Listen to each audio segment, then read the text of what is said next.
yang pertama aja nih, yang simpel. Bagaimana Ibu bisa terjun ke dunia psikologi? Oke, ini menarik ini karena sejak kecil saya, sejak SMP saya di Wonosobo itu pernah nonton filmnya, film psikolog Kak Seto. Filmnya itu film apa ya? Judulnya apa? Soalnya kok nanti tiba-tiba ngeblank. The Sound of Music. The Sound of Music tapi yang diadaptasi ke Indonesia. Judulnya Nakalnya Anak-anak. Oh, nggak tahu lah mesti. Pokoknya ada lah itu kok di Google nanti dicari. Nah di situ ada sosok guru yang bagus. The Sound of Music kan juga tentang guru itu. Nah ini Indonesianya gitu. Lah saya tuh seneng banget ya. Ada lagu yang dinyanyikan di situ saya masih ingat tapi saya cari Google nggak ada itu. Jadi ada lagu itu dan saya sangat terkesan itu. Itu pada saat itu mungkin saya belum SMP. Nah saya mencari-cari itu pekerjaan apa. Dulu kan belum ada internet. Jadi saya mencarinya agak sulit. Itu namanya pekerjaan apa ya yang ibu guru tapi nggak cuma ngajar di sekolah. Itu namanya apa? Nggak ketemu, belum ada itu namanya. Terus baru SMP kira-kira kelas 3, kalau sekarang mungkin kelas 9 begitu, saya mulai tahu, oh itu namanya psikolog itu. Nah, terus waktu SMA saya sudah mulai ngerti psikologi, tapi sangat tidak populer untuk bagi teman-teman saya. Jadi kalau ditanya mau sekolah apa, saya bilang nggak tahu ya. Pokoknya yang ibu guru tapi nggak ngajar tok itu loh. Nah, gitu ya. Hingga kemudian berjalannya waktu, saya tahu di Unika ada fakultas psikologi. Ini betul ini. Ya gitu. Nah, kemudian saya masuk ke fakultas psikologi dengan harapan itu saya menjadi guru sekaligus yang bukan guru banget. Apa inilah di psikologi itulah kemudian saya banyak menemukan banyak hal yang kemudian mengantarkan saya menjadi betul ibu guru yang tidak hanya guru, ya jadi dosen psikologi itu. Salah satunya itu. Lalu kalau menurut Ibu sendiri pengaruh psikologi bagi kehidupan manusia itu seperti apa? Terutama untuk Ibu sendiri. Untuk saya ya, kalau untuk manusia secara umum seperti Kak Sonia dan Kak Nova, di mana ada manusia butuh komunikasi dan di situ butuh psikologi pasti. Jadi tidak mungkin kehilangan pekerjaan, itu buat saya seperti itu. Nah kalau buat saya psikologi itu saya sangat senang ya. Saya kuliah itu hampir semuanya happy, semua mata kuliah.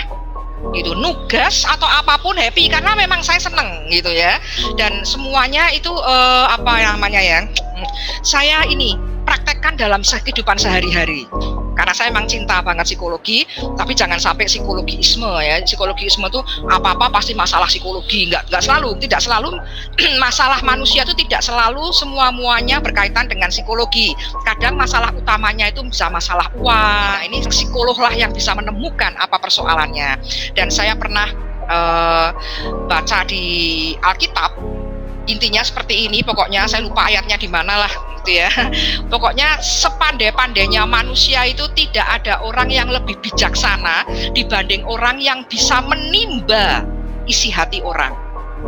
Nah itu alasan saya yang juga pertama kenapa saya masuk ke psikologi. Sepinter-pinternya saya, kalau saya nggak bisa memahami bahasa manusia, bahasa hatinya, percuma saya jadi manusia. Kalau orang Cina bilang percuma kita itu menguasai segala macam bahasa kalau tidak bisa memahami bahasa manusia, bahasa hatinya. Itu.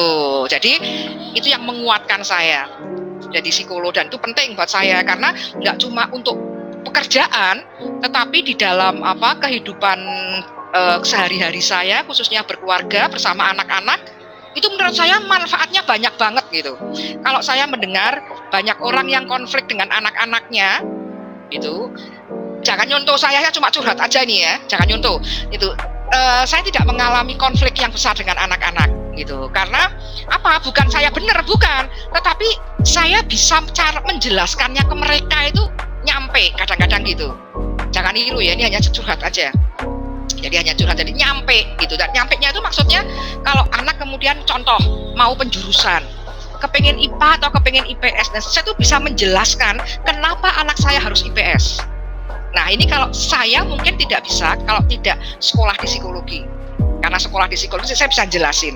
Bukan berarti orang tua lain tidak bisa ya, tapi saya nggak bisa kalau nggak sekolah di psikologi, saya pribadi. Nah ketika saya jelasin, presentasi saya kayak kuliah tuh, kenapa harus IPS begini, dan anak kemudian percaya, oh ya betul juga, dan dia dan dia kemudian masuk ke IPS, dan betul seperti yang saya sampaikan, jadi dia percaya dengan saya, sehingga ketika dia memiliki masalah yang lebih besar, sekarang harus online, sastra, mau ikut OSIS, ikut senat atau BEM ini itu, dia percaya, tanya ke saya gitu. Nah, ini yang mungkin beberapa remaja nggak percaya sama orang tua, tapi anak-anak saya masih percaya. Moga-moga tetap percaya. Salah satunya manfaatnya itu. Kalau berbicara mengenai pengalaman, misalkan adakah pengalaman menarik yang Ibu pernah lakukan ketika memberikan bimbingan psikologi? Mungkin waktu itu ada pejabat datang minta tolong bimbingan psikologi atau artis atau seperti apa? Bukan saya juga sering lihat di Instagram tuh kadang ada artis yang datang sampai ke psikologi karena memperbaiki mental dan lain-lain seperti itu. Iya. Pengalaman menarik banyak banget kalau diceritakan nggak rampung ini. Tetapi memang psikolog itu menyenangkannya apa ya? Kadang ini seninya itu kadang-kadang kaget gitu. Jadi kita mengenal orang ini di masyarakat, orang yang baik, menjadi teladan bagi masyarakat, baguslah gitu, gak ada masalah. Datang gitu untuk konseling. Nah, itu menurut saya cukup menarik ya, dan itu cukup menjadi seni karena kita harus menjaga kerahasiaan. Tapi kita jadi berpikir, oh iya ya, saya jadi gini loh, kalau saya konseling itu bukan saya yang memberikan banyak hal kepada klien saya. Itu menariknya. Kadang-kadang justru saya banyak belajar dari klien saya. Nah, itu yang menarik menurut saya. Jadi saya kalau konseling itu justru saya mendapat banyak sekali masukan dari klien, dari ceritanya, kenapa istrinya selingkuh, kenapa suaminya begitu, itu menjadi masukan banget buat saya gitu. Jadi justru waktu konseling itu saya tidak capek ya, karena sama-sama mendapat masukan gitu dari klien. Nah, itu jadi banyak orang bilang psikolog itu adalah tempat sampah, menurut saya tidak. Itu menariknya di situ. Kalau kayak model orang-orang penting ya, tadi yang orang penting juga, termasuk orang-orang ya tadi itu yang tidak saya duga dia punya masalah itu ternyata punya. Maka ini seninya menjadi psikolog itu harus acting juga Kak Nova sama Kak Sonia. Jadi kaget tau gitu loh. Kita nggak boleh, ini secara ilmu komunikasi juga begitu kan. Kalau yang diwawancarai kok ngomong sesuatu yang rahasia, kita nggak boleh sampai kaget banget gitu. Tapi misalnya, Bu, saya ini homoseksual. Kan kaget itu loh. Ini orang yang saya kenal orangnya baik kok jawab ngomong begitu, ada gitu. Nah, kita harus bisa menata ekspresi supaya tidak terlalu kelihatan kaget gitu loh. Nah, itu banyak hal-hal yang kadang-kadang mengagetkan. Menarik lah, apalagi sekarang di masa online banyak juga orang-orang yang tadinya introvert ini mau konseling karena online. Kalau mereka nggak mau ketemu di Zoom atau di Meet seperti ini, pakai voice note boleh. Saya bilang boleh pakai VN. Nah, sehingga itu justru sangat menarik. Ya kan? Beberapa tokoh masyarakat yang kalau yang misalnya minta bantuan saya, bukan dia yang bermasalah. Biasanya kalau yang ke saya itu kepala-kepala sekolah gitu biasanya. Misalnya sekolah-sekolah di swasta di Semarang kayaknya saya pernah semua itu. Jadi kepala sekolahnya menghubungi saya misalnya untuk permasalahan muridnya, itu sering seperti itu. Begitu kira-kira. Banyak gitu, dan bahkan dari luar kota gitu.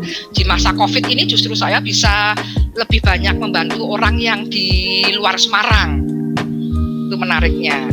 Kalau kebalikannya Bu, pengalaman yang mungkin kurang enak waktu bimbingan psikologi itu seperti apa? Apa ya? Kalau kurang enak kok kayaknya sulit ya. Kurang enaknya itu karena nyebelinnya itu karena nggak sebel yang gimana, tapi karena klien kemudian tidak kembali lagi sesuai jadwal. Nah, itu nyebelin buat saya gitu, karena jadi tidak tahu kemajuannya bagaimana, kesulitannya seperti apa. Nanti tahun depan baru datang dengan masalah yang sama. Lah, saya bilang sudah setahun kok masalahnya sama, berarti nggak ada kemajuan. Lah, soalnya begini kok Bu, begitu lah. Itu jadi menurut saya jadi nanti akan mengulang dari nol kembali. Itu nyebelin gitu. Tapi itu dialami oleh dokter juga kalau nggak salah ya. Dokter fisik itu kan juga medis kan gitu. Besok kontrol ya Bu, wah sudah merasa enak nggak kontrol gitu loh. Kalau ini kalau udah sakit lagi baru datang, nah ini kan nyebelin ya. Dan kemudian klien-klien yang berharapnya tidak realistis, masalahnya belasan tahun, datang ke psikolog kepengen sehari langsung jadi selesai, kan nggak bisa itu. Nah, ada yang klien seperti itu. Tapi hal-hal seperti itu bisa diatasi kok Kak Nova. Di awal tuh biasanya saya sudah menyampaikan dulu ke klien. bahwa kira-kira aturan mainnya seperti ini loh. Kalau sama psikolog begini gitu, harus ada prosesnya, harus ngikutin prosesnya dan seterusnya. Ini yang terakhir, harapan dan pandangan Ibu untuk dunia psikologi di Indonesia khususnya ke depan itu seperti apa? Aduh, ya psikologi mudah lebih diterima oleh masyarakat sehingga masyarakat semakin paham ya tadi pertanyaan ini ya, pertanyaan Kak Nova dan Kak Sonia. Jadi semakin paham mana beda psikiater dan psikolog begitu. Jadi itu bukan satu hal yang tabu menurut saya. Nah, untuk dunia psikologi di Indonesia menurut saya sudah oke lah, sudah bagus kok ini. Kalau untuk pribadinya psikolog, nah saya ingin psikolog itu tidak mengandalkan alat-alat tes. Itu alat-alat tes itu alat bantu. Tetapi psikolog yang sebenarnya itu di dalam dirinya. Nah, jadi daripada ribut soal tes misalnya, mengembangkan tes itu baik, tapi juga dibarengi dengan mengembangkan kemampuan para psikolognya. Jadi psikolognya ini memang mampu, maka untuk menjadi psikolog kan harus S2. Jadi mampu gitu, mampu untuk untuk menolong klien memang dirinya gitu. Kalau tes itu hanya sebagai alat bantu. Nah, seringkali beberapa mungkin psikolog itu sangat mengandalkan alat tes. Menurut saya lebih baik psikolog itu mengandalkan dirinya, harus berlatih banyak, jam terbang harus banyak.